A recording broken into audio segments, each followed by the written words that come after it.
Então vamos lá, gente. Hoje nós vamos, a nossa palestra de hoje, a gente costuma chamar, para quem não conhece, quem está vindo de primeira vez, de diálogo consciencial.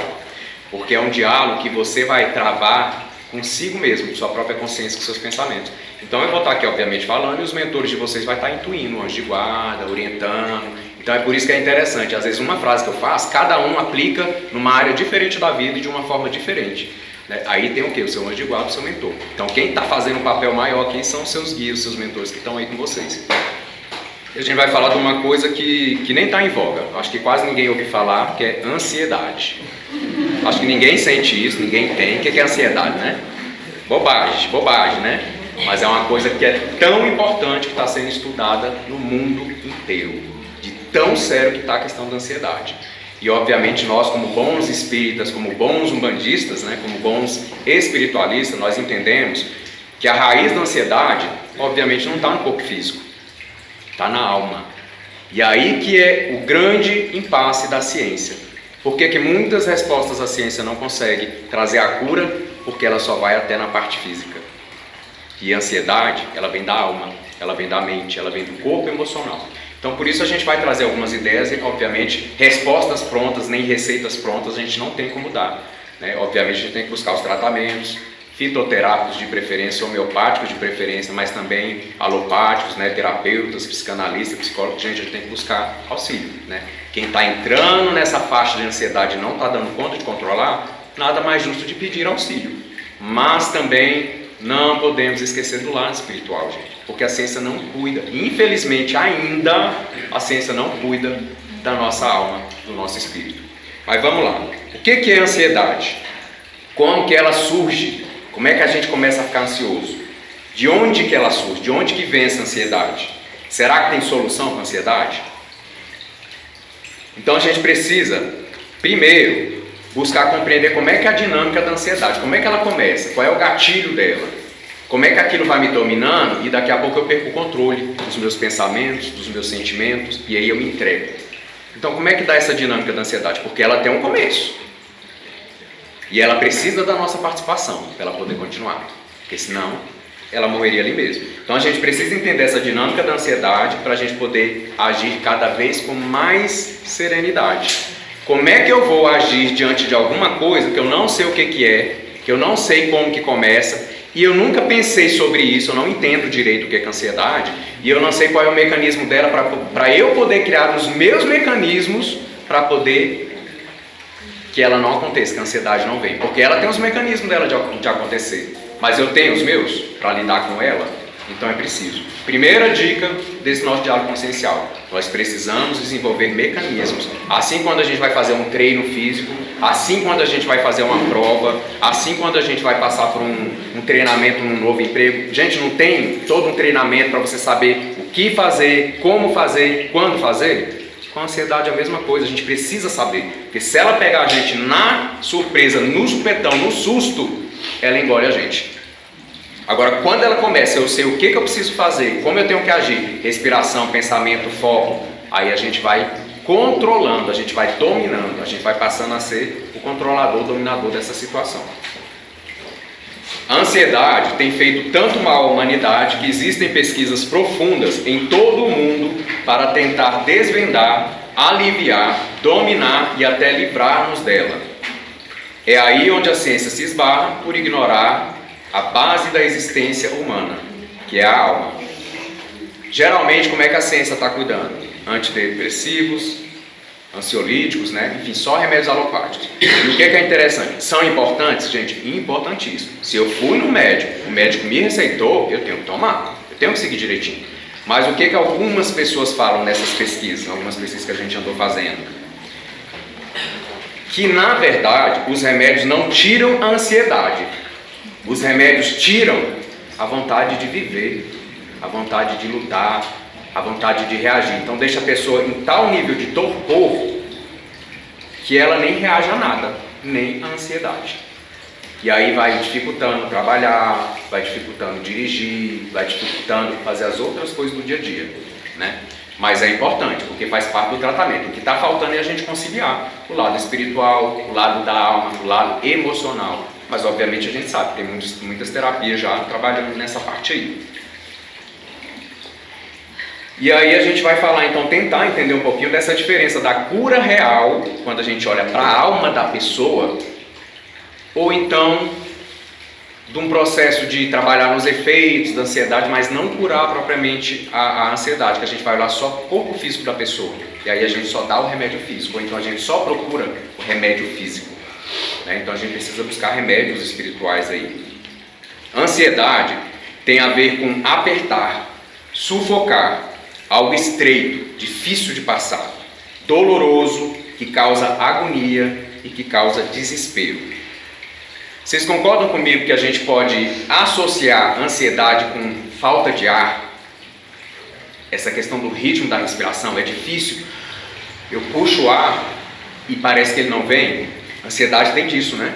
E aí é o estopim, gente. A maior parte, pelo menos de algumas pessoas que eu já conversei, que tem crise de ansiedade, é que elas acham, mesmo puxando o ar, a sensação que elas têm é que o ar não está entrando.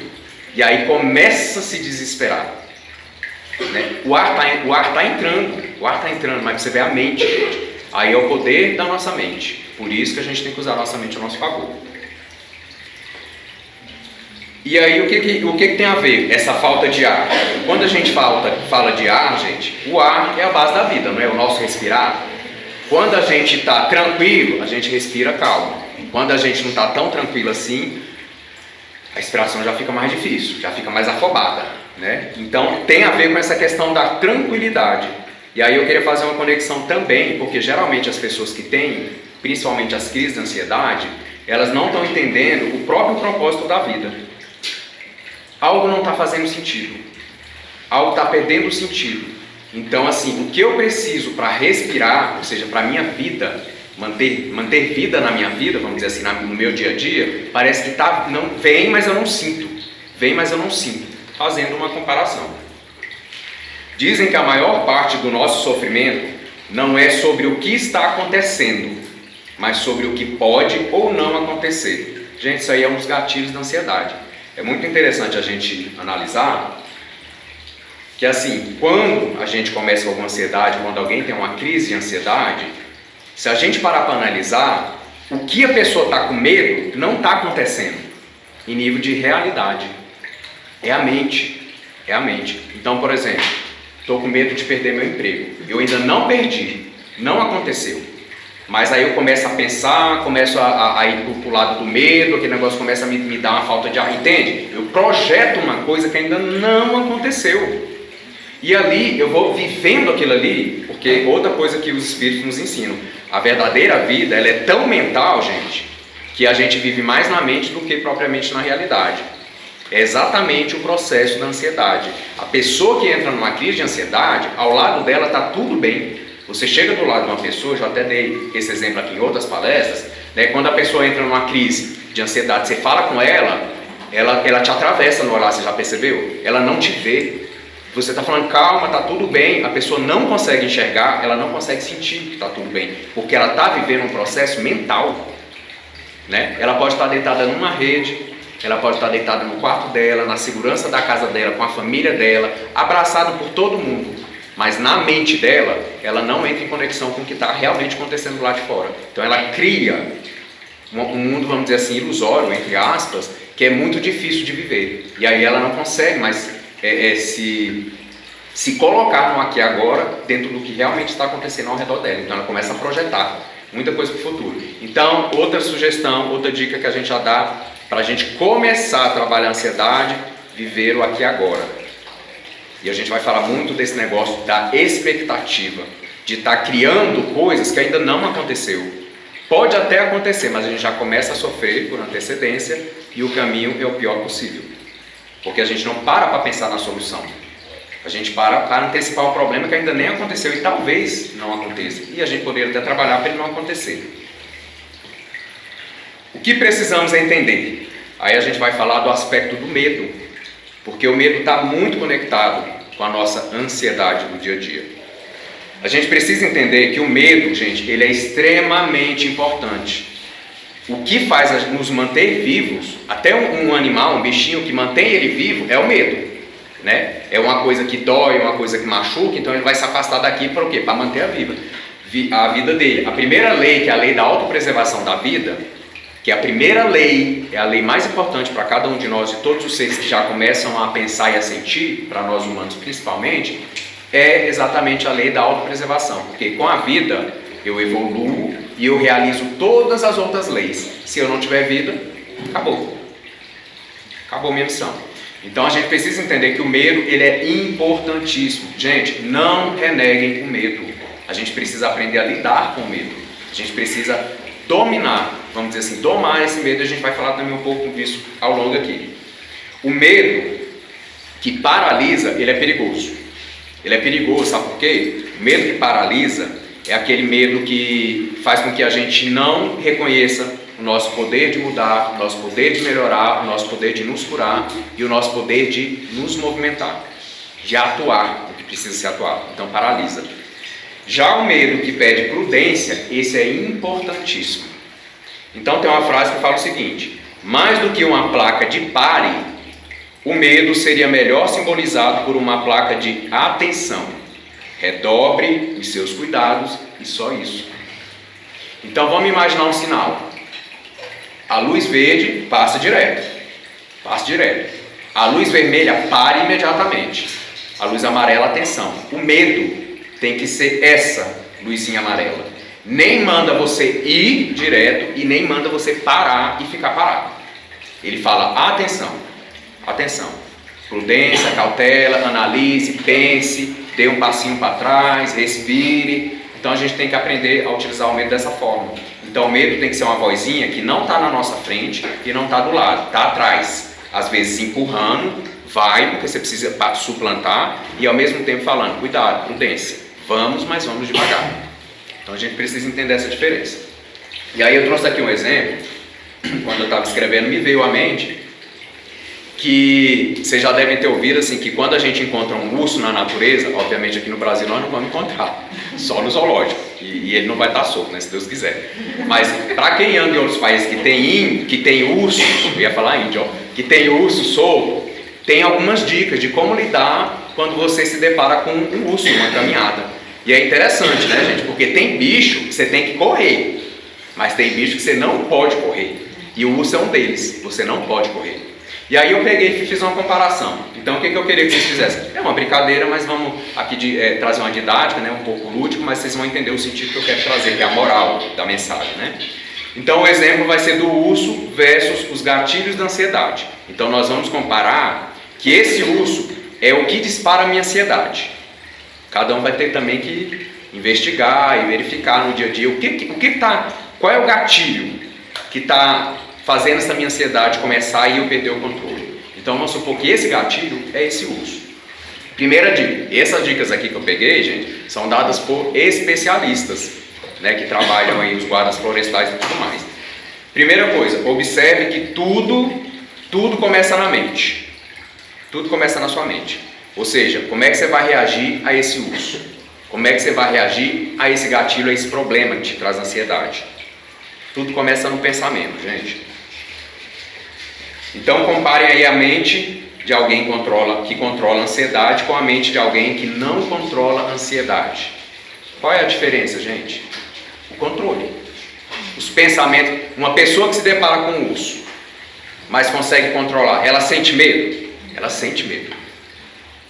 Uma pessoa que não controla, que não sabe lidar com o urso, uma pessoa que não controla a ansiedade, ela sente medo, mas ela não sabe lidar com o medo. Então é essa comparação que eu quero que vocês vão fazendo enquanto eu vou falando aqui os itens. Não fuja, não corra de jeito nenhum. Sabe aquela frase, se correr o bicho pega, se ficar o bicho come? No caso do urso, isso não é válido.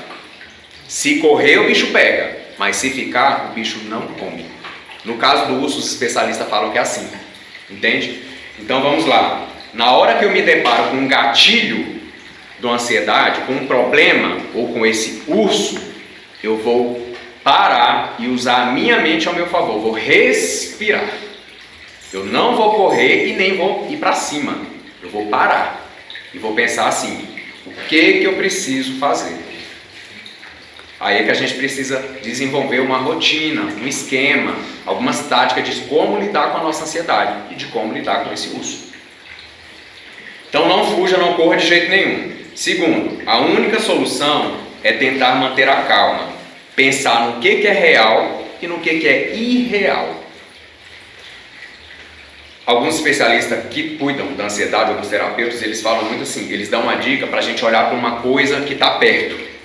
Você olha para essa coisa e você começa a pensar sobre ela, a medir ela, a conceituar essa coisa. Então, por exemplo, estou começando, porque é a minha mente, né? Então eu preciso focar minha mente numa coisa que a mente não consegue fazer duas coisas ao mesmo tempo. Ela não consegue pensar em duas coisas ao mesmo tempo. Ora, se a minha ansiedade ela vem pelos meus pensamentos, eu preciso focar na coisa mais boba que tiver. Eu pego uma flor, eu vou despetalar, eu vou contar quantas pétalas tem, eu vou fazer uma multiplicação, eu vou para coisas concretas. Então alguns especialistas falam que isso é uma técnica, né, gente? A gente vai tentar algumas, que a gente vai tentar. Depois você se aproxima dessa coisa e tenta contemplar ela no máximo que ela pode fazer você enxergar. Tudo isso são o quê? São artifícios, são artimanhas que a gente vai usar para botar a nossa mente ocupada com coisas mais simples, para que a gente não tenha tempo para pensar, e precisa ser exercitado isso. Então, a única solução é tentar manter a calma, pensar no real, no que é real, e não dar bola para o irreal, porque o irreal é que está começando a querer te dominar, né? Ah, você está passando mal, você está sentindo mal. Gente, a gente está bem, de repente, vem um gatilho da ansiedade, o coração começa, não é? Falta de ar, começa uma dormência nos membros, fala, gente do céu, eu estava bem. É a mente, é o medo. Então a gente começa a focar em outras coisas. Vamos fazer coisa, conversar com alguém, fazer uma prece bem centrada, imaginar a imagem de Jesus, dos orixás, enfim, do santo, né, da devoção de cada um. A gente precisa começar a fazer a nossa mente ir para a direção que a gente quer que ela vá. Afinal de contas, a nossa mente é nossa, não é a gente que é dela, ela é nossa. Deveria ser assim, né, pelo menos. Estude a situação enquanto não foge. Não foge. O que o urso está realmente demonstrando? O que o problema realmente está acontecendo? O que esse problema realmente está aparentando para você? Então aquela história, vou parar, não vou correr, vou respirar, vou olhar para o urso, para o problema, para a ansiedade, e vou começar a pensar assim, o que realmente está acontecendo? Esse urso está parecendo que vai me atacar? Ou ele simplesmente está me olhando, tipo assim, estou te olhando, você está me olhando, eu estou aqui, esperando. Porque às vezes a gente se apavora e corre. Uma hora dessa, aí ele se sente, ele fala assim, agora a minha presa apareceu. Aí ele vai atrás. Então, dependendo da sua reação, e acreditem, ele reage muito mais de acordo com a nossa reação. Mesma coisa a ansiedade. Mesma coisa a ansiedade. Então a gente começa a olhar para a ansiedade como assim, você é um animal irracional. Eu sou um ser inteligente. Eu sou um ser divino. Eu tenho a minha inteligência, eu tenho como buscar auxílio, eu tenho como utilizar a minha respiração, a minha mente, eu tenho evolução, eu tenho bagagem espiritual. Então a gente começa a abrir a nossa mochila, gente, experiências, e olhar o que a gente tem lá dentro para usar. Porque na minha fraqueza, eu uso as minhas forças. Eu uso as minhas forças. Nas minhas dificuldades, eu uso as minhas táticas. Então a gente tem que começar a pensar sobre isso. Então estude a situação, porque às vezes você olha para o real e fala assim, não está acontecendo, não está acontecendo. Sabe aquela hora que vem uma pessoa muito chata, está falando com você, enchendo o saco, geralmente pessoas que a gente tem muita intimidade, né? E você fala assim, pode parar, que eu não quero mais te ouvir. Não, chega fulano, chega. Às vezes a gente tem que falar isso para nós mesmos, para os nossos pensamentos.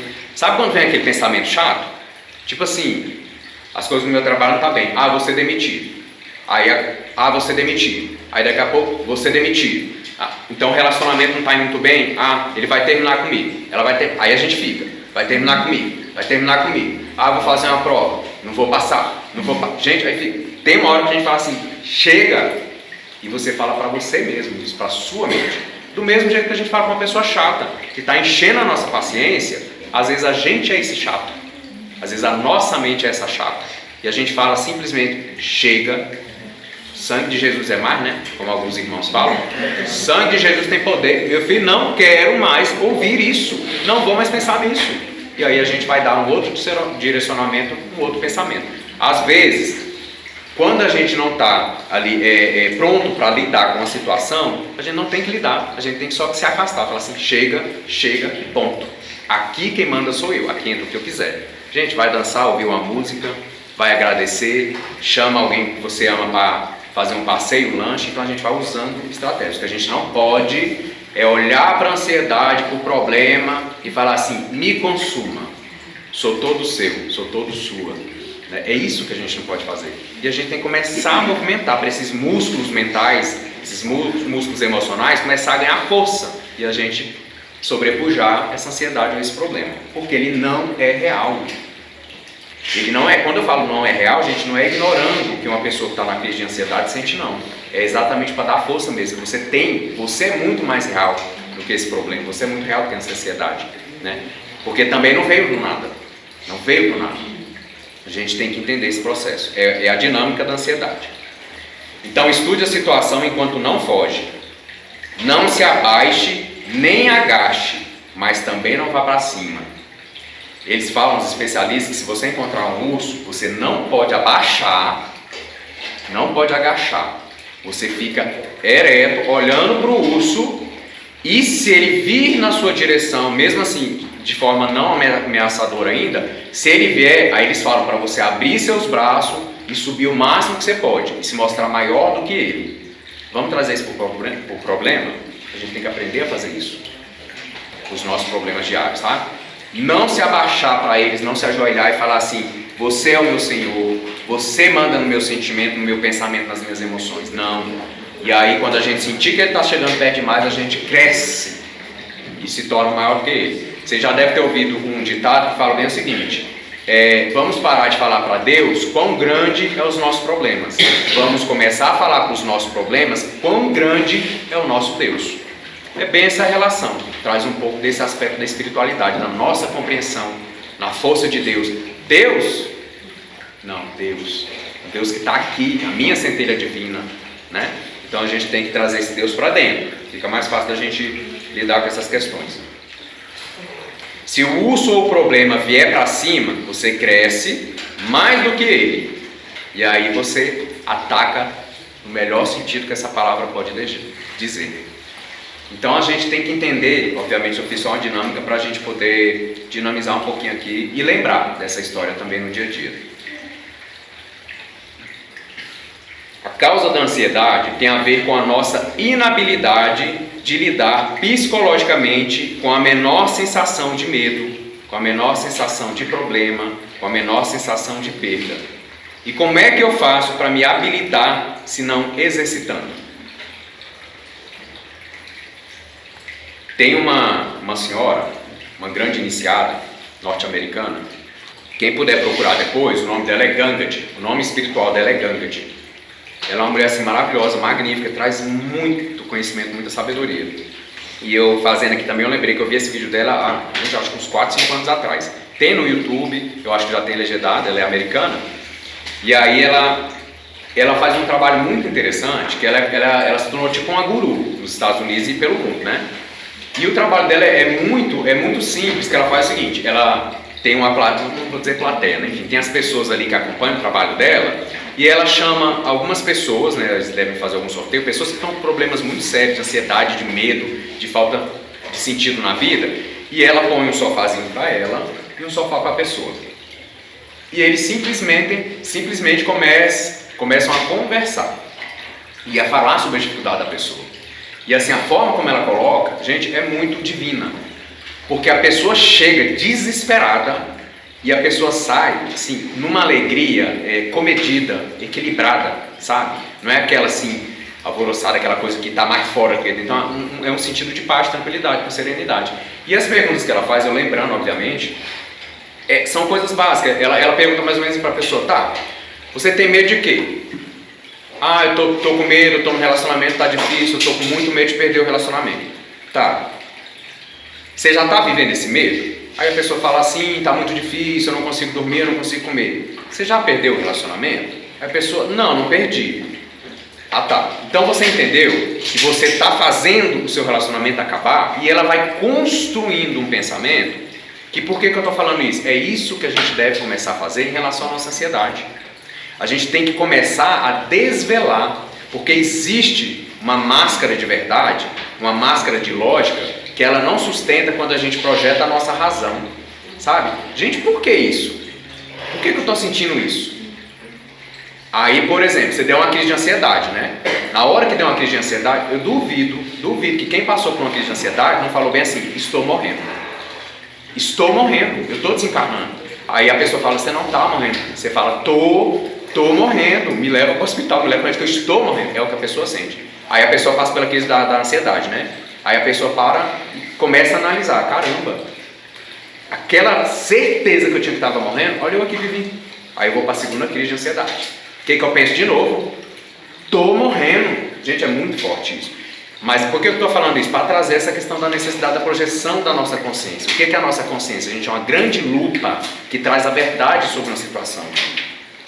Então, quando a gente começa a analisar, gente, esse sentimento de que eu estou morrendo, então quantas vezes eu já morri, né? Porque eu já tive 50 crises de ansiedade, eu estou vivo da Silva, graças a Deus, né? A gente começa a projetar razão. Obviamente que a gente vai usar todo um contexto de ficar projetando razão e a gente vai tirando a força desses contextos da ilusão. Porque a razão, ela traz a verdade, ela traz luz, ela traz clareza da situação. E a Gangadji faz muito bem isso. Então quem puder procurar no YouTube, então procure os vídeos dela e ela vai conversando, mas com muita habilidade. Estou dando um exemplo muito simplista do que ela faz, da capacidade dela de entrar na alma da pessoa e fazer a pessoa entender. Você está entendendo que isso não é real? Você está entendendo que você está antecipando uma coisa e ao antecipar, você faz isso acontecer? Seja num relacionamento, seja numa profissão, seja você mesmo dentro de uma coisa, alguma dificuldade que você está no dia a dia. Então ela faz isso com muita... E ela fala, interessante, a Gangadji, fala bem assim, gente, a maior base de sofrimento na Terra é o medo. E o pior medo que existe é o medo do medo. Gente, sabe você ter medo de sentir medo? Então Gangadji, ela nos ensina que ao longo das nossas centenas de reencarnações, ao longo de todos os anos da nossa vida, a gente não foi lidando com a nossa emoção. E aí quando chega a hora dela vir com os sustos dela, a gente esquece de como fazer, como é que eu faço? Eu não sei o que fazer numa hora dessa. E aí eu me entrego para a emoção. Então ela fala que o maior problema do ser humano hoje, a maior dificuldade que cria mais dor e sofrimento no ser humano hoje, não são os problemas, é a fuga incessante. Ele está sempre tentando fugir dos sentimentos que ele tem. Eu tenho medo de sentir tristeza, porque eu não sei sentir tristeza e entender que está tudo bem. Eu tenho medo de sentir um pouco de ansiedade, porque eu não sei lidar com a ansiedade. E ela vai vir e ela vai passar. Eu tenho medo de lidar com a raiva, né? Então eu sinto raiva, aquilo me incomoda e aquilo cresce dentro de mim porque eu não sei lidar com a raiva. Então ela fala que a maior parte da nossa vida a gente passa fugindo com medo de sentir as coisas, que a gente tem que aprender a sentir. Teve uma vez que a gente fez um exercício com os médicos aqui, que a gente foi para o meio da mata, lá a gente conversou bastante, fez um diálogo consciencial sobre essa questão emocional, questão da mediunidade, né? Medo de incorporar, né? Esses medos que a gente tem no início do desenvolvimento mediúnico, que a gente tem muita sensação e a gente desconhece ainda, né? Então o medo é do desconhecido. E aí a gente fez esse exercício realmente de projetar a consciência, de respirar, de não ficar fugindo e simplesmente sentir. O que a gente tem que aprender a fazer? Gente, é uma sugestão que eu literalmente dou.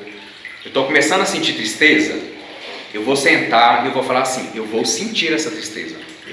Ela não vai me matar, ela não vai fazer nada, eu preciso sentir essa tristeza. Eu não posso ter medo da tristeza, sabe por quê? Aí é que vem a ansiedade.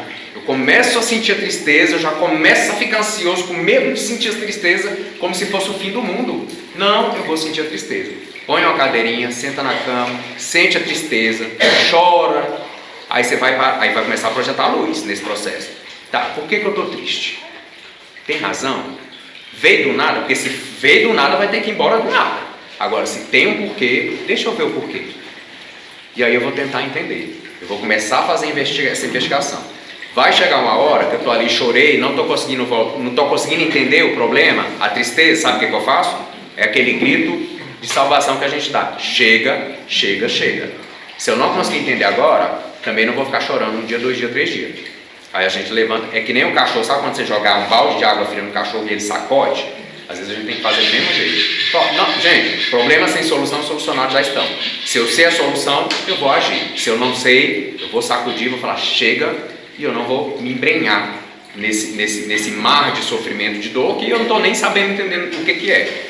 Então, A gente fez esse exercício e isso é para trabalhar a ansiedade. Por quê? A gente não pode ter medo, gente, de ter uma tristeza, a gente não pode ter medo de sentir raiva. E todos esses sentimentos que a gente tem, essas emoções, elas estão tentando apontar para alguma inabilidade emocional nossa. E se a gente não trabalhar isso, essa coisa vai crescer e vai nos tomar. Outra base da ansiedade é a tal da expectativa. Expectativa significa viver à espera de alguma coisa, viver à espera de alguém que te salve de você mesmo, viver esperando para ser feliz. A expectativa tem sido um tormento em nossas vidas. Aí, o que tem a ver com expectativa? Esperar que o outro faça por mim o que eu mesmo não faço. Isso acontece muito, sabe, nesses relacionamentos doentios. Eu quero que a pessoa cuide de mim, mas eu não cuido de mim e eu continuo com a pessoa que me faz mal. Então você espera que alguém cuide de você, mas você não cuida de você. É a nossa tendência de terceirizar as nossas responsabilidades. A gente tem mania de jogar a culpa no mundo e no outro, né? Ora, se eu estou num relacionamento e ele não está bom, eu vou conversar, dialogar, tentar construir, porque construir é difícil, né? Não é qualquer probleminha, vira as costas e vai embora. Ninguém constrói nada desistindo. Mas, gente, você tentou, você conversou, você fez sua parte, você pediu, passou um mês, passou um ano, passou 2 anos, esse negócio está te consumindo, cuide de você, criatura. Né? Já que não tem a outra pessoa cuidando, cuide de você. Isso a gente precisa fazer, isso é inteligência emocional. Quero que me ame, mas eu não me amo. Esperar que alguém ou a vida me dê algo que eu mesmo não quero me esforçar para conseguir. Isso aqui, gente, na época eu estava estudando para concurso, na verdade eu comecei a estudar para concurso quando eu ouvi um professor falando bem assim, gente, tem gente que fala que é muito ruim estudar para concurso, que é muito difícil. Maria, estudar 4 horas, 6 horas, 8 horas por dia, todo dia, feriado, meus amigos lá, né, nos pagodes na vida e tal. Não, gente, é ruim demais estudar para concurso. Aí esse professor falou bem assim, gente, não é ruim estudar para concurso. Ruim é ser pobre. Ruim é não ter dinheiro para nada. Ruim é viver com a corda no pescoço, sabe? Sem poder dar uma vida de qualidade para sua família, para você mesmo, um conforto que todo mundo merece, todo mundo tem. E aí quando ele fez essa brincadeira, gente, aquilo foi uma chave para mim. Obviamente a gente aplica isso em outras coisas da vida. Eu estudei, gente, 6, 8 horas. Graças a Deus valeu muito a pena. Então assim, isso é... Aí vem aquela outra questão. Por trás do medo, de um receio, daquela expectativa de esperar que o mundo te dê alguma coisa que você não está disposto a fazer, sempre tem uma grande vitória. Só quem supera o medo, o ócio, a preguiça, a falta de amor próprio, é que entende essa grande vitória. Então a gente precisa superar isso. Esperar uma cura milagrosa quando eu não cuido da minha própria saúde, ou seja, o meu dia a dia, minha alimentação é a pior possível, os meus hábitos são o pior possível, e aí eu quero uma cura milagrosa. Mas eu não faço por mim no dia a dia. Ou seja, estamos o tempo todo sempre buscando algo que não está aqui. É tudo lá, no futuro, lá no futuro. E aí a gente não vive o presente, não faz agora o que precisa fazer para a gente chegar nesse futuro, que é o nosso ideal. As nossas emoções, gente, elas são igual a um cavalo lindo, perfeito, maravilhoso, só que selvagem. Sabe aquele cavalo que você vê assim? Aquele bando de cavalo correndo no meio da natureza, lindos, fortes, belos, cheios de energia, de vitalidade. A nossa emoção é assim. E aí, se você quer domar, ter controle, quer que esse cavalo seja domesticado, vamos dizer assim, o que você precisa fazer? Domar ele, né? Botar ele no seu âmbito de domínio, mostrar para ele quem que manda. É o que a gente precisa fazer com as nossas emoções. Porque ela, na pureza dela, gente, a emoção, ela vem do nosso campo instintivo, das fases anteriores nossas de evolução. E o instinto, ele é muito forte. E o instinto não pensa, ele simplesmente é um reflexo da nossa alma. Então a gente começa agora a usar a razão para domar esses reflexos. Reflexo de sentimento ruim, reflexo de tristeza, reflexo de ansiedade, a gente começa a domar. Entendeu? Porque ele é lindo, esse corpo emocional ele é maravilhoso, ele é perfeito e sem ele a gente não evolui, mas a gente precisa ter ele sob o nosso domínio. Aí o que eu vou fazer? Eu vou agachar, ficar de quatro, falar assim para as minhas emoções, põe a cela imunda em cima de mim? Não. Meu filho, você abaixa aí que eu vou botar a cela em você e você vai aonde eu quero que você me leve. E não ao contrário. Então as emoções é esse cavalo. que a gente precisa dominar. Com medo e expectativa o tempo todo, vem a ansiedade. Daí o nosso presente vira uma eterna ausência de nós mesmos, ausência de tudo o que a gente queria que acontecesse. Um vazio, com um foco em um futuro tão vazio quanto o nosso presente. Porque se eu não faço agora, esse futuro nunca vai acontecer. Então, se o meu presente é vazio, gente, o meu futuro só pode ser vazio. Porque se eu não estou fazendo aqui, lá não vai se projetar. Já que para conseguir o que gostaríamos, teríamos que estar fazendo algo agora, para construir esse futuro. Olhem que esse ciclo, gente, ele é muito doido, ele é vicioso. Eu não faço e eu quero que aconteça. Aí eu fico ansioso porque não está acontecendo. Mas eu não estou fazendo e eu quero que o ideal aconteça. Aí a gente entra num ciclo doido de ansiedade, expectativa, medo. Não vai acontecer. Gente, a diferença entre as pessoas vitoriosas, as pessoas que superaram a ansiedade, é que elas pararam, respiraram, pensaram, começaram a buscar estratégia, buscaram auxílio, começaram a buscar as formas de lidar com isso e superaram. Todas as pessoas vitoriosas, gente, de qualquer área da vida, profissional, relacionamento, familiar, emprego, concurso, não importa, todos se esforçaram muito, reprovaram muito, falharam muito, se perderam, choraram, sentiram dor, sentiram raiva, sentiram frustração, mas perseveraram, mas continuaram. Eu duvido qual ser humano que foi vitorioso, conseguiu grande sucesso e não passou por nada. Nunca teve uma frustração. Isso não existe. Isso não existe. E quando o sucesso vem muito fácil, vocês podem prestar atenção. É a mesma história do dinheiro. Quando o dinheiro vem muito fácil, a gente perde muito fácil. Sabe por quê? A gente não tem base para sustentar aquilo que se tornou real. É em relacionamento, é em profissão, é em sentimento, é em tudo. Para a gente finalizar, precisamos criar momentos ideais. Aliás, gente, peraí. Kant, que é aquele grande filósofo da antiguidade, ele falava o seguinte: o ideal está no futuro, mas não é um objeto de desejos. O ideal é apenas uma referência de direção. E você alcança o ideal criando momentos ideais agora. Momentos ideais agora. Então eu preciso criar esses momentos ideais agora para alcançar o meu grande ideal de vida. Qual é o momento ideal de quem quer passar no concurso? Estudar.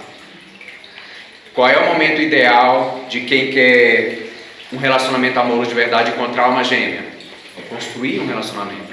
Não esperar que ele chegue pronto. Estar disposto a ceder, a conceder, a entender, a ouvir. Então tudo a gente precisa construir. Vamos criar momentos ideais hoje, agora, para ter uma vida ideal amanhã, depois e todos os dias da nossa vida.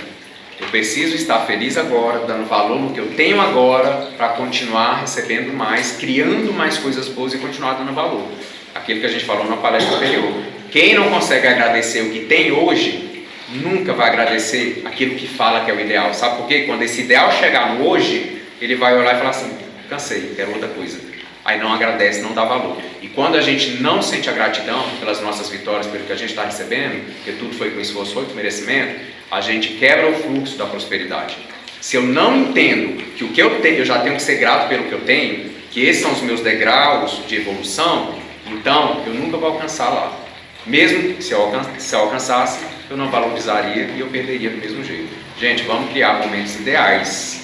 Vamos viver esses momentos ideais hoje para fazer esse futuro desenrolar os nossos pés, né? A gente costuma dizer que o futuro é um grande tapete vermelho para você passar, mas você tem que desenrolar. Ele está todo enroladinho.